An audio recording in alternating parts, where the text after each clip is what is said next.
اعوذ باللہ من الشیطان الرجیم بسم اللہ الرحمن الرحیم افمن اتبع رضوان اللہ کمن باء بسخط من اللہ ومأواہ جہنم وبئس المصیر۔ سورہ آل عمران آیت نمبر 162۔ ترجمہ: کیا وہ شخص جو اللہ کی خوشنودی کے پیچھے چلتا ہے اس شخص کی طرح ہے جو اللہ کی ناراضگی لے کر لوٹے اور جس کا ٹھکانہ جہنم ہو، اور یہ کتنا برا ٹھکانہ ہے۔ سورہ آل عمران آیت نمبر 162 کا ترجمہ آپ حضرات کی خدمت میں رکھا گیا۔ اس آیت کریمہ کے اندر اللہ کے اس فرمان میں دو شخصیتوں کا ذکر کیا گیا ہے، اور ان دو شخصیتوں کے درمیان ہونے والے موازنے کو، کمپیریزن کو ذکر کیا گیا ہے۔ ایک شخص کے بارے میں بتایا گیا کہ وہ شخص جو اللہ کی رضا کے پیچھے پیچھے چلتا ہے، یعنی ہر وہ کام کرتا ہے جس سے اللہ راضی ہوتے، اسے مقصد یہ ہے کہ جو کام اللہ جس سے راضی ہو جاتے ہوں، خوش ہو جاتے ہوں، میں وہ کام کروں گا۔ ایک شخصیت یہ ہے، اور ایک شخصیت وہ ہے جو اللہ کی ناراضگی کی طرف کو لے کر لوٹے گئے، یعنی اللہ کی ناراضگی کے کام کرتا ہے۔ تو کیا پہلا شخص دوسرے کی طرح ہو سکتا ہے؟ سمپل سا جواب ہے، سادہ سا جواب ہے، نہیں برابر ہو سکتا۔ ایک اللہ کی مرضی کے پیچھے چل رہا ہے، اللہ کی مرضی مل گئی اس کے پیچھے چلنے لگا، اور ایک وہ ہے جو اللہ کی ناراضگی کے پیچھے چل رہا ہے۔ کون ہے جو اللہ کی مرضی کے پیچھے چل رہا ہے، کون ہے جو اللہ کی ناراضگی کے پیچھے چل رہا ہے؟ تو اس کا سیدھا سیدھا معنی ہے جو اللہ کی مان کر چلتا ہے وہ اللہ کی رضا کے پیچھے چل رہا ہے۔ اللہ کی ماننا یاد رکھیں، اور جو اللہ کی نہیں مانتا ہے، اللہ کا نافرمان ہے، وہ اللہ کی ناراضگی کے پیچھے، بھلے ہی دیکھنے میں دونوں اپوزٹ نظر آتے ہوں۔ ہو سکتا ہے ایک دنیاوی اعتبار سے جو اللہ کی مرضی کے پیچھے چل رہا ہے، دنیاوی اعتبار سے کچھ نظر نہیں آ رہا ہے۔ ہو سکتا ہے جو اللہ کی مرضی کے خلاف چلتا ہے دنیاوی اعتبار سے بہت کچھ نظر آ رہا ہو، اپوزٹ نظر آ رہا ہو، لیکن وہ برابر نہیں ہے اللہ کی نظر۔ اب دیکھیے، ایک ہوتا ہے اللہ کو ماننا، ایک ہوتا ہے اللہ کی ماننا، دونوں میں زمین اور آسمان کا فرق ہے۔ اللہ کو ماننا اور اللہ کی ماننا بہت فرق ہے۔ اللہ کو ماننے والے بہت ہیں، اللہ کی ماننے والے بہت کم ہیں۔ اب یہاں پر تربیت کا ایک اسلوب دیا گیا ہے، ایک تربیت کا ایک کام دیا گیا، وہ یہ کہ ہر وہ کام جو آپ کر رہے ہیں اس کے بارے میں اپنے دل سے فتویٰ لیں، کیا یہ کام اللہ کو راضی کرنے والا ہے؟ اگر دل سے جواب آئے، خواہش نفس سے نہیں، دل سے جواب آئے ہاں تو ہاں، اور دل سے جواب آئے نہیں تو نہیں۔ اب اپنے کاموں پر، صبح و شام کی زندگی کے سارے معاملات پر غور کریں، دیکھنے لگ جائیں۔ ہر وہ کام جو ہم کرتے ہیں، جو قدم اٹھاتے ہیں، اس میں اپنے دل سے پوچھیں کیا یہ کام اللہ کو راضی کرنے والا ہوگا؟ دل سے، کیونکہ اللہ کے رسول صلی اللہ علیہ وسلم نے کہا استفتی قلبک، اپنے دل سے فتویٰ پوچھو۔ دل چونکہ فتویٰ غلط نہیں دیتا ہے، کیونکہ دل، گناہ جو ہوتے ہیں نا، معصیت، اللہ کی جو نافرمانی ہوتی ہے، اس کے اس کا ایک کیفیت یہ بتائی گئی ہے حدیث کے اندر کہ گناہ الاسم ما حاک فی صدرک، کہ جو تمہارے دل کو کھٹک میں پیدا ڈالے وہ گناہ ہے۔ کرنے سے پہلے ایک کھٹک پیدا ہو، نہیں ہلے ضمیر ایک بولے، وہ گناہ ہوتا ہے۔ اور دوسری کیا کنڈیشن بتائی گئی ہے؟ وَكَرِهْتَ أَن يَطَّلِعَ عَلَيْهِ النَّاسِ، اور تم اس بات کو ناپسند کرو کہ لوگوں کو یہ معلوم پڑ جائے۔ یہ دو کیفیت بتائی گئی ہے، دو چیز، ایک سینے میں کھٹکے، دوسرا لوگوں کو معلوم پڑے، اس کو تم ناپسند کرو۔ تو آپ کا لوگوں کے طرف اس گناہ سے آگاہ ہو جانا، اس کام سے، اس کو ناپسند کرنا، یہ ایک، اور ایک دل میں کھٹکنا۔ تو ایک کا تعلق آپ کے دل سے ہے کہ دل میں کھٹکتا ہے جو بات کی نہیں۔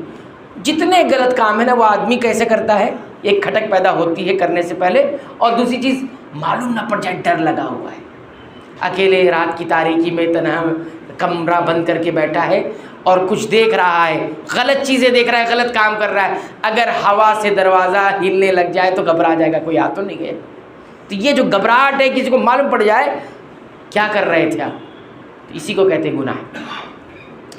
تو کہنے کا مقصود یہ ہے کہ تربیت کا پہلو ہمارے پاس یہ ہے، ہمارا دل بولتا ہے، دل یہ بولتا ہے کہ یہ کام غلط ہے، یہ بتاتا ہے آپ کو، ایک میسیج آتا ہے، ایک وارننگ آتی ہے، ایک ضمیر کی آواز پیدا ضرور ہوتی ہے۔ فرمایا کمم با بسخط من، اس شخص کی طرح نہیں ہو سکتا جو اللہ کی ناراضگی۔ اب انسان اپنے عقل سے ایک معیار طے کر لیتا ہے، یہ اللہ کی مرضی ہے، یہ اللہ کی ناراضگی، یہ کوئی طے نہیں کر سکتا۔ اللہ نے عقل انسانی پر کوئی چیز چھوڑی نہیں ہے، قانون بنانا اور کسی چیز کو طے کرنا عقل انسانی پر نہیں چھوڑی ہے، یہ شریعت ہے۔ اس لیے نبی کو نبی کہا جاتا ہے، رسول کو رسول کہا جاتا ہے۔ کیوں؟ رسول مانے خبر دینا، نبی مانے خبر دینا۔ ان کو خبر دے دی گئی کہ انسانوں کو کیا کرنا ہے، اس لیے تو نبی کو نبی کہا جاتا ہے، رسول کو رسول کہا جاتا ہے۔ خبر دی گئی ہے، اپنے من سے نہیں، اندر کا نظام نہیں ہے، باہر کا نظام، وحی الہی کے نظام سے شریعت چلتی ہے۔ بہت سارے لوگ اسی دھوکے میں پڑے کہ یہ کام اچھا ہے تو اچھا ہے، میری نظر میں اچھا ہے نا، آپ کی نظر میں اچھا ہے، لوگوں کی نظر میں اچھا ہے، کیا شریعت میں وہ کام اچھا ہے؟ ٹھیک ہے، یہ بات بہت سمجھ گئی، کیونکہ گمراہی یہیں سے شروع ہوتی ہے، گمراہی یہیں سے شروع ہوتی ہے۔ اس کے بعد فرمایا گیا وَمَأْوَاهُ جہنم، جس کا ٹھکانہ جہنم، جہاں تو ٹھکانے کے لیے مأوا کا لفظ استعمال کیا، مأوا کہتے ہیں انسان لوٹ کر جہاں جائے اور وہاں ٹھہر جائے، اس کو کہتے ہیں ٹھکانہ، مأوا۔ اور مأوا کہتے ہیں اس کے بعد اس سے چھٹکارا نہیں ملے، وہاں گیا تو وہیں رہ جائے، وہاں سے واپس نہ آئے، مغادرت نہیں، جدائی وہاں سے نہیں، وہاں سے ہٹ نہیں سکے، اس کو کہتے ہیں مأوا۔ تو جس کا ٹھکانہ جہنم، یعنی جانے کے بعد پھر وہیں رہے گا، وہاں سے نکلے گا نہیں۔ اور پھر فرمایا جہنم، جس کا ٹھکانہ جہنم۔ جہنم کس کو کہتے ہیں؟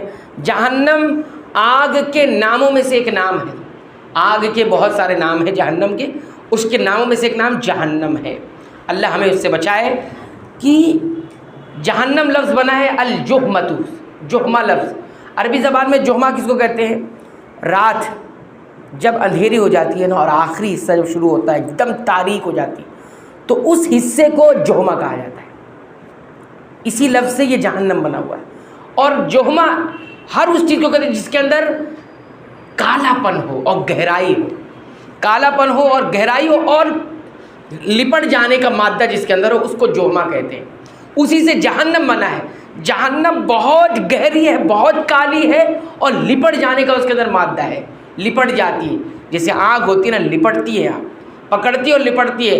اس لیے قرآن حکیم میں آگ کی بہت ساری کنڈیشنز، کیفیت بتائی گئی ہے۔ ایک کیفیت کیا بتائی گئی ہے؟ ایک کیفیت یہ بتائی گئی التی تطلع علی الافئدہ، ایسی آگ ہے جو لپٹتے لپٹتے دلوں تک پہنچتی ہے۔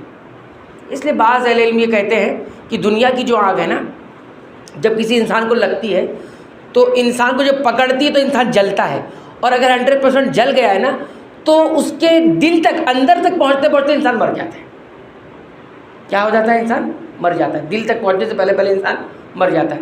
لیکن جہنم ایک ایسی آگ ہے کہ جو دلوں تک پہنچے گی انسان مرے گا نہیں۔ تعذیب اس کو کہتے ہیں، پین، تکلیف دینا اصل مقصود ہے۔ کتنی انجوائے کرتا ہے نا انسان اللہ کی نافرمانی کر کے، تو وہی تعذیب دینا ہے، وہی سزا دینا ہے۔ تو کہنے کا مقصود یہ ہے کہ جحمہ جو لفظ بنا ہے، جس سے جہنم کا لفظ بنا ہوا ہے، وہ جس کے اندر کالا پن ہو اور لپٹ جانے کا مادہ پیدا ہو۔ تو جہنم بالکل کالی ہے، گہری ہے، کالا پن ہے اور اسی طرح وہ لپٹ جانے کا مادہ رکھتی ہے۔ ٹھیک ہے، یہ جہنم ہے۔ وَمَأْوَاهُ جہنم وَبِئْسَ الْمَصِيرُ، اور آگے بتایا گیا یہ کتنا برا، بئس کہتے ہیں بہت برا، اور یہ جس کا بنانے والا یہ کہہ دے وَبِئْسَ الْمَصِيرُ بہت بری ہے، تو سوچیے کتنا اس سے بچنا ہے، کتنی بھیانک ہوگی جس کا بنانے والا یہ کہے، کیونکہ چیزوں کے بارے میں اصل میں وہی زیادہ جانتا ہے جو جس نے بنایا ہے۔ ہم اس کی نظر سے دیکھیں اس چیز کو، ایک تو اپنی نظر سے دیکھتے ہیں، خوف میں آتے ہیں، لیکن جس نے بنایا ہے، دیکھو دنیا کا بنانے والا دنیا کے بارے میں کہتا ہے یہ کھیل کود ہے، یہ دھوکہ ہے، لیکن کوئی نہیں دھوکہ سمجھتا ہے۔ اس کی نظر سے دیکھو نا، جب ہم کو بتانے جو بتاتا ہے جس نے بنایا ہے، موبائل اسی سے پوچھیں گے نا جس نے بنایا ہے، جس نے بنایا اسی سے گائیڈ لیں گے کہ اس کو کیسے چلانا ہے، تب تو اس کی بات مان لیتے ہیں۔ لیکن دنیا کا بنانے والا بتا رہا ہے کہ یہ دنیا دھوکہ ہے، یہ دنیا تماشا ہے، یہ دنیا کھیل ہے، یہ کود ہے، تو نہیں، آدمی نہیں مان رہا۔ یہی تو ہے ناراضگی، یہی تو ہے اللہ کی ناراضگی کہ اس بات کو ایمان لانے کے بعد بھی نہیں مانتا ہے۔ تو یہ ہے وَمَأْوَاهُ جہنم وَبِئْسَ الْمَصِيرُ، کتنا برا ٹھکانہ۔ کل یہ بات بھی حجت ہوگی انسان کے سامنے کہ ہم نے بتایا تھا کتنا برا ٹھکانہ ہے، تم نے مانا نہیں نا، ایمان رکھنے کے بعد بھی نہیں مانا، اور ایک تو ایمان بھی نہیں لیا لائے، تو یہ ہو گیا وَبِئْسَ الْمَصِيرُ۔ تو یہ